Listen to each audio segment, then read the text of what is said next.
Day 4 online Bible study. Ang babasahin natin ngayon ay aklat ng Job, chapter 1 to 5. Medyo mahaba ngayon.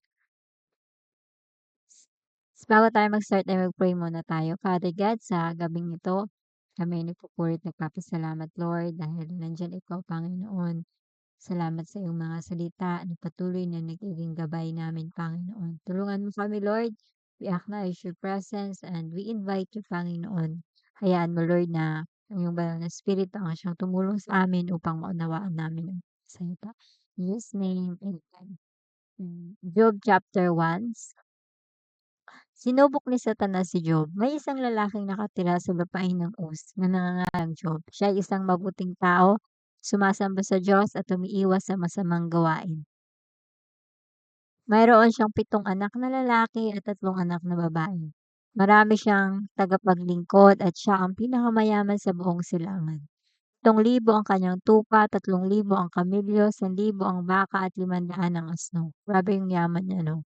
So, ganito yung sukatan ng yaman dati sa panahon nila Job. Pag marami kang property and marami kang mga alagang hayop. Nakaugalian na ng kanyang mga anak na lalaki na hali-haliling nagdaos ng handaan sa kani-kanilang bahay at inaanyayahan nila ang mga kapatid nilang babae. Tuwing matatapos ang ganoong handaan, pinapatawag ni Job ang kanyang mga anak para sa isang ritual. Maagang bumabangon si Job kinabukasan upang mag-alay sa Diyos ng handog na sinusunog para sa kanyang mga anak dahil baka lihim na nilalapastangan ng mga ito ng mga ito ang Diyos at sila'y magkasala. So, grabe din yung ginagawa ni Job 'no.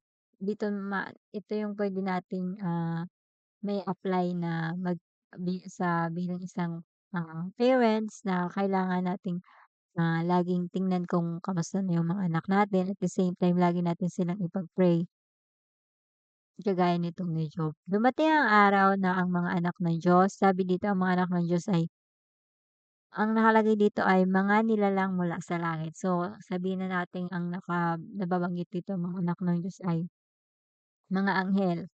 Ay humarap kay Yahweh at naroon din si Satanas. So, si Satanas kasi dati siyang anghel 'no, o kaya ay ang nagpaparatang. So, si Satanas ay talaga siyang hinahalimbawa na deceiver. Tinanong ni Yahweh si Satanas, so nag-uusap pala sila ng Yahweh 'no, "Ano bang pinagkakaabalahan mo ngayon? Nagpabalik-balik ako sa lahat ng sulok ng daigdig," sagot ni Satanas. So, kahit ngayon talaga si Satanas nandiyan lang siya sa paligid-ligid natin, sa likod natin, sa harap natin, na naghahanap siya ng ano, ng mga bagay na puwedeng i-deceive sa atin para ma-distract tayo sa paglilingkod sa Diyos. "Napansin mo ba ang lingkod ko si Job?" tanong ni Yahweh. Grabe yung ano din dito ng relationship ng Diyos kay Job. Grabe niya kakilala si Job dahil sobrang faithful ni Job. Wala siyang katulad sa daigdig, mabuti siyang tao na sumasamba sa akin at umiiwas sa masamang gawain. Dugtong pa ni Yahweh. So, take note dito na hindi siya yung sobrang perfect pero mabuti siya, sumasamba at umiiwas sa masamang gawain. Sumagot si Satanas, "Sasabihin pa kaya ni Job kung wala na siyang nakukuha mula sa inyo? Inaalagaan ninyo siya at ang kanyang pamilya at ang lahat ng ari-arian niya. Pinagpapala ninyo ang lahat ng kanyang gawin at halos punuin ninyo ang kanyang kayamanan ng kanyang kayamanan ang buong lupain." So, gano'n kayaman si Job 'no, sobrang dami siyang 'no, na halos punuin ninyo ng kanyang kayamanan ang buong lupain. So, pinakamayaman pala dati.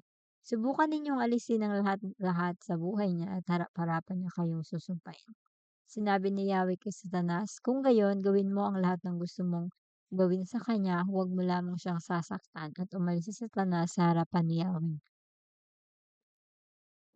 Isang araw, nagkakainan at nagiinuman ang mga anak ng Job sa bahay ng kanilang panganay na kapatid na lalaki. Walang ano-ano'y dumating kay Job ang isa niyang tauhan. Sinabi nito, "Kasalukuyan po naming pinag-aararo ang mga baka at nanginginain naman ang mga asno.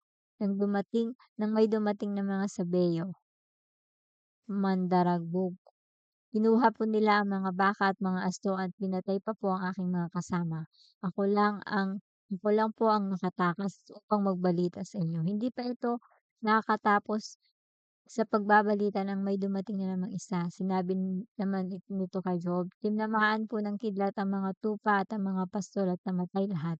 Ako lang po ang nakaligtas upang magbalita sa inyo." Hindi pa ito halos dumating yung salita ng isa na namang dumating at sabi nito, "Sinalakay po kami ng 3 pangkat ng Kaldeo, kinuha nila ang lahat ng kamelyo at pinatay ang aking mga kasama.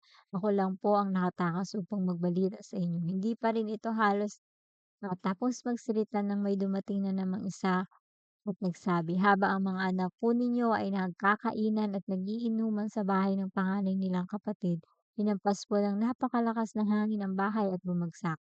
Nabagsakan po sila at namatay lahat. Ako lang po ang natirang buhay upang magbalita sa inyo."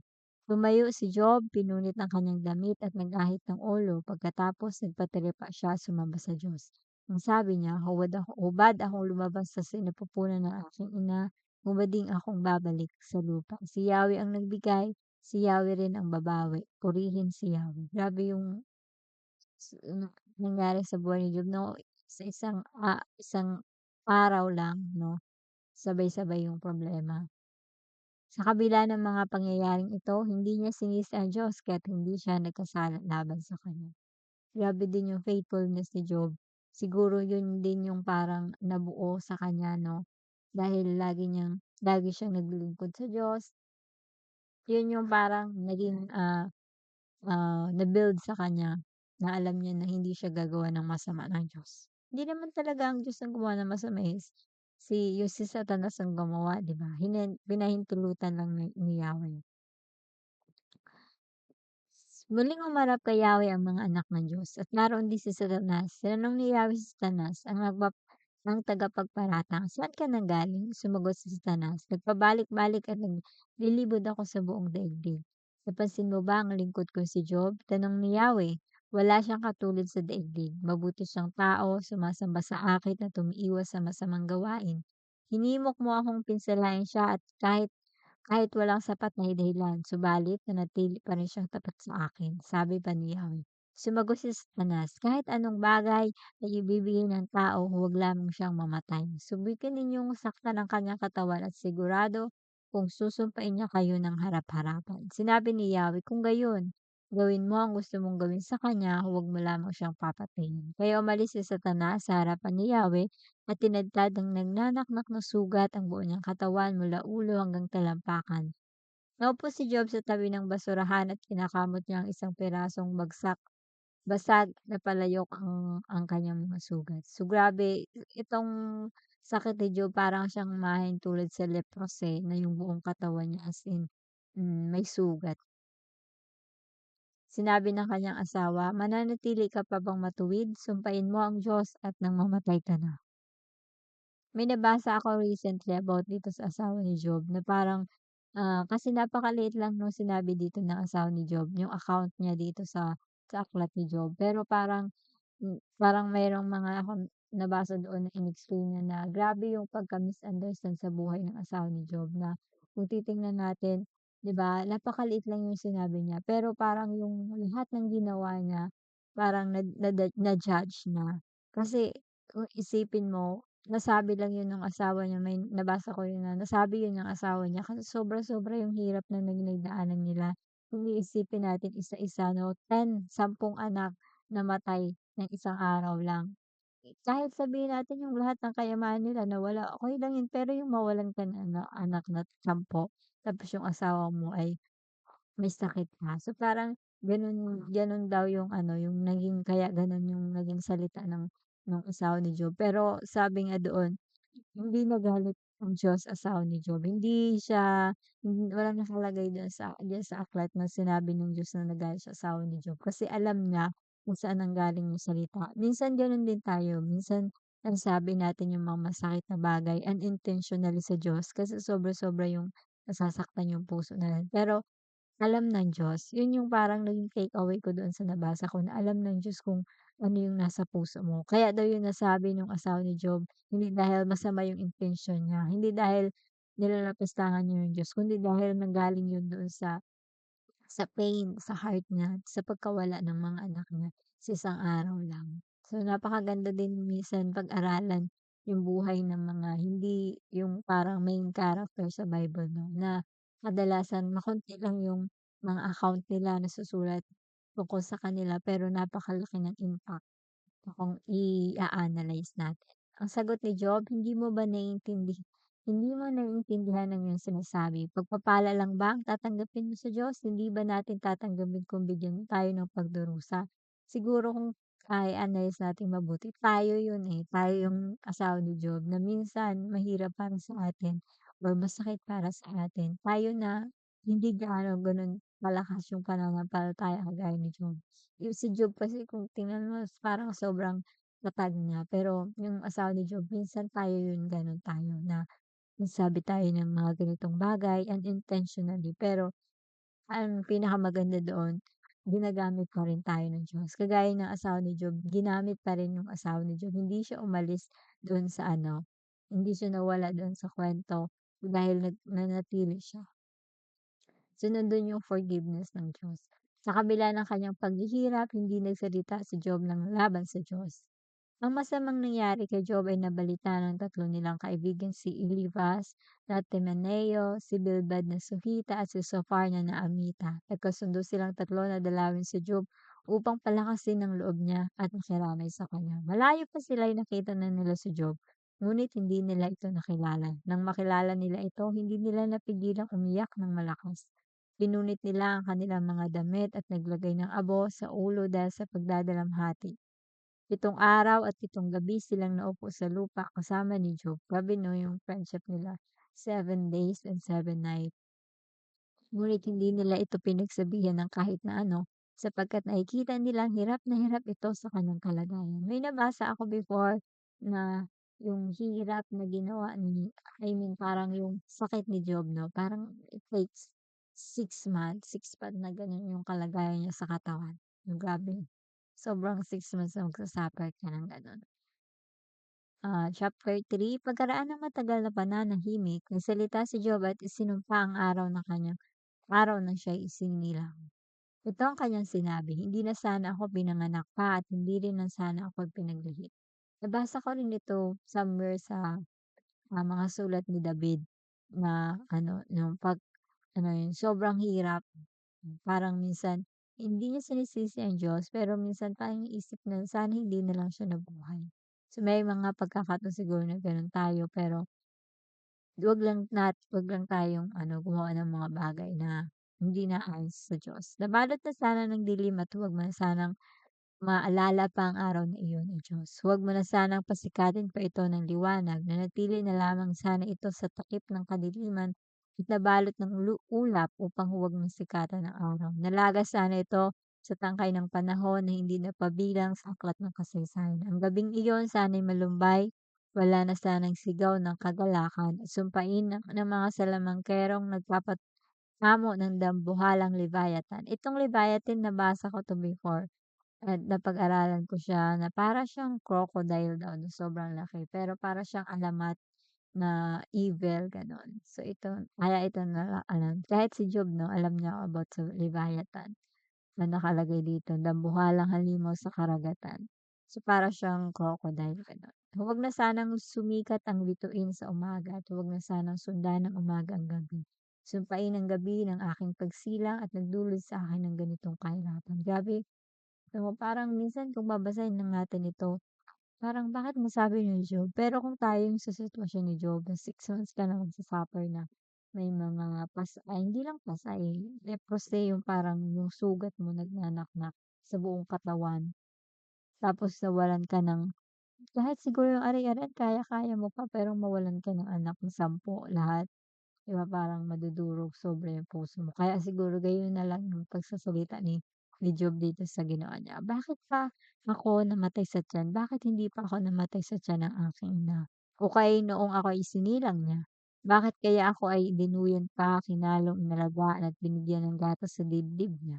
Kung namatay ako noon, ako sana'y tahimik na, mahimbing na natutulog at nagpapahinga.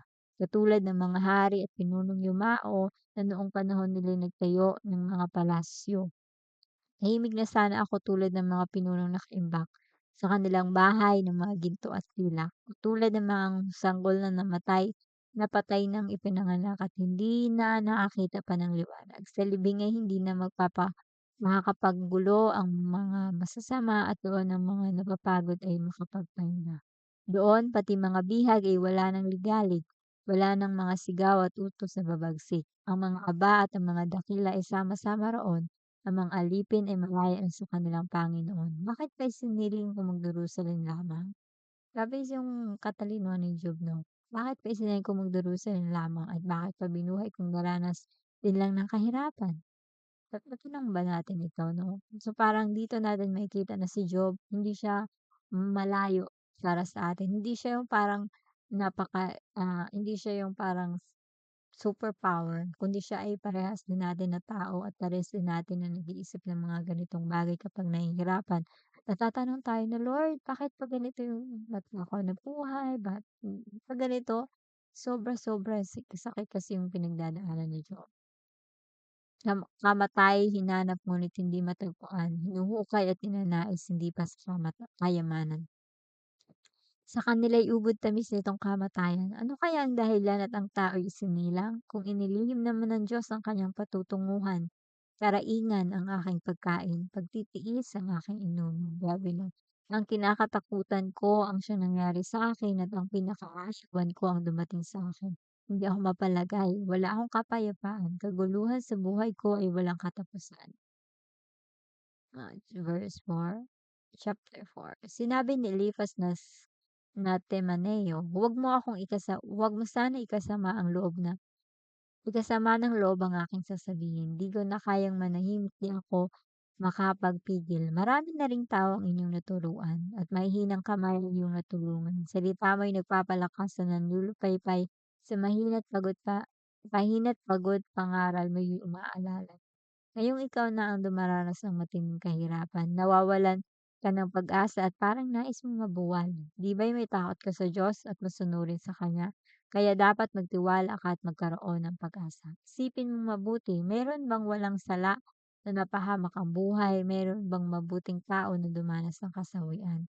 Ang alam ko'y ang mga nag-ahasik ng kasamian, sila ring nag-aani ng kaguluhan. Kaya naman ang Diyos sa tindi ng galit sa kanila parang dinaanan ng bagyo sila'y pinuksa niya. Mga masasamang tao'y parang liyong umuungal, ngunit tatahimik sila ng Diyos, ngipin niya'y tinatanggal. Para silang leyon, walang mabiktima, namamatay sa gutom, at magkawatak-watak ang mga anak nila. Minsan, ako ay may narinig, salitang ibinulong sa aking pandinig. Sa lalim ng hating gabi, parang ako'y nananaginip kung kailan ang tao'y mahimbing na naiidlip. Ako'y sinakmal ng matinding takot, ako'y kinilabutan at nangatog ang tuhod. Malamig na hangin dumampi sa mukha ko, sa takot ay nagtayuan ang aking balahibo. May nakita akong doon ay nakatayo, ngunit di ko mapagwari ang kanyang anyo. Maya-maya narinig ko ang isang tinig. Maaari bang maging matuwid ang isang tao sa paningin ng Diyos? Sa lahat ng lumikha, mayroon bang malinis ang loob? Mga lingkod niya sa langit, di niya pinagkakatiwalaan sa kanya mismong maanghel may nakikita siyang kamalan. Paano pa siya magtitiwala sa taong mula sa alabok? Tulad ng gamo-gamo, ito ay marupok. Ang tao'y buhay ngayon, ngunit hindi tiyak kung mamaya sila pala ay patay na, di pa alam nitong madla. Ang lahat ng taglay sa kanya'y mawawala. Sa kanyang pagkamatay, kulang pa rin ang unawa. So, dito sa sinabi ng kanyang kaibigan, siguro yung takeaway dito is, hmm, kahit yung mga kaibigan niya sinasabi na siya ay nagkasala kaya nagkaroon siya ng gano'n katindi na paghihirap ngayon. Pero alam natin na walang kasalanan si Job kung bakit kahit ganyan ang naranasan niya. Dito yung last verse, "Sumigaw ka Job kung may sasagot sa iyo, mayroon bang anghel na sa iyo sasaklolo? Ang sama ng loob ay pumapatay sa mga taong hangal, ang pagkainggit ay kumikitil sa mga taong mangmang.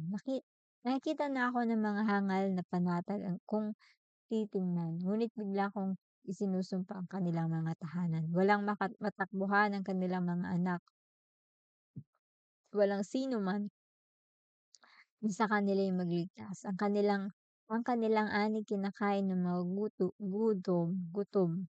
Kahit ang mga nasa tinikan inaagaw sa kanila, ninanasa ng mga uhaw ang kayamanan nila.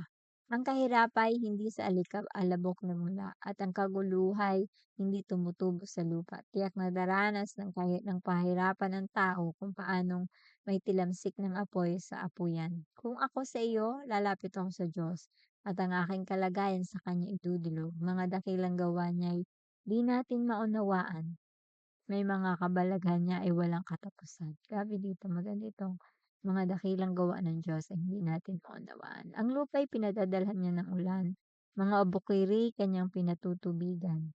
Ang nagpapakumba sa kanya ay tinataas, ang mga nalulungkot kanyang nililigtas. Mga pakana, grabe ito yung salita ng Diyos. Yung mga nalulungkot, so pag nalungkot ka, wag mong kalimutan na ang Diyos ang magliligtas sa'yo. Mga pakana ng mga tuso'y kanyang sinisira, kaya anumang gawin niya ay wala silang napapala. Ang mga tuso'y inihuhulog niya sa sarili niyang bitag, kanilang mga pakana'y kaagad nagwawakas.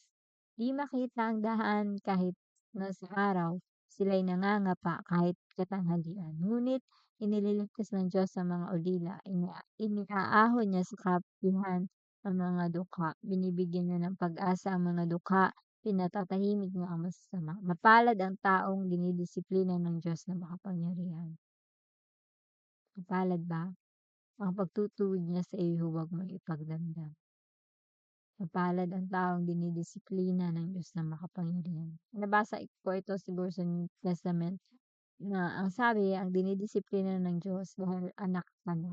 So pag hindi ka dinidisiplina, ibig sabihin, hindi ka niya anak, 'di ba? So maganda na anak at least kahit nga 'di ba sa sarili nating pamilya, yung mga magulang natin talagang didisiplinahin tayo dahil anak niya tayo. Sig yung pagbata pa tayo dinidisiplina tayo, ang lagi nating iniisip, "Hindi ako mahal ng nanay ko kasi pinapalo ako." Pero yung matanda na tayo, 'pag naalala natin yun, pinapalo tayo kasi mahal tayo ng Diyos, ng magulang natin. Ngayon, 'pag meron na tayong anak, papaluin din natin sila 'pag meron silang ginagawa kasi dinidisiplina natin sila kasi mahal natin sila. So, how much more pa yung Diyos 'no? Ginagamot niya ang kanyang nasugatan, pinapagaling niya ang kanyang nasaktan. Sa tuwi-tuwi na paningin niya'y nasa iyo upang ikaw ay ingatan, laging handang sumaklolo. Sa panahon ng tagutom, di ka niya pababayaan. At kung sa digmaan ay hindi ka niya iwan. Ililigtas ka niya sa dilang mapanira at di ka matatakot sa kapahamakan. Kaguluhan at tagutom iyong lamang tatawanan at mababangis na hayop hindi mo katatakutan.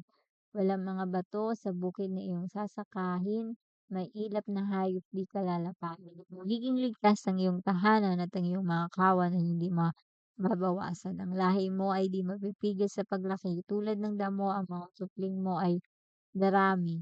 Tatamasain mo ang magandang buhay katulad ng bungang nahinog sa panahon ng anihan. Ang mga ito'y aming matagal na pinag-aralan, pakinggan't mo't alalahanin pagkat ito'y katotohanan. So, ito yung salita ng Diyos, chapter 1 to 5, and mag magpapasal tayo, mag-pray na tayo. Father God, salamat sa iyong mga salita. Salamat, Panginoon, dahil ikaw ay Diyos na mabuti. Tulad nga, Panginoon, tulad ni Job, Panginoon, may mga pagkakataon na hindi namin maunawaan yung mga nangyari sa aming buhay at sobrang nahihirapan kami. Ngunit kagaya ni Job, Panginoon, nandiyan ikaw. Kagaya ni Job, Panginoon, we know, Panginoon, na ikaw ang nakakaalam ng lahat ng bagay, Panginoon. Lord, sa'yo namin inaasa ang aming mga buhay. Tulungan mo kami, Lord, na sa mga panahong hindi namin malaman na ikaw ang maging comfort namin, ikaw yung magpaliwanag sa amin at patuloy kami, Lord, na patatagin at patuloy na maniwala, Panginoon, na ikaw ang kailangan namin, Panginoon, sa lahat ng bagay, saan man kami na sitwasyon ng aming buhay. Sa'yo namin pinagkakatiwala ang aming mga buhay at aming mga mahal sa buhay, Panginoon. Salamat sa iyong mga salita ngayong gabi. In Jesus' name, amen.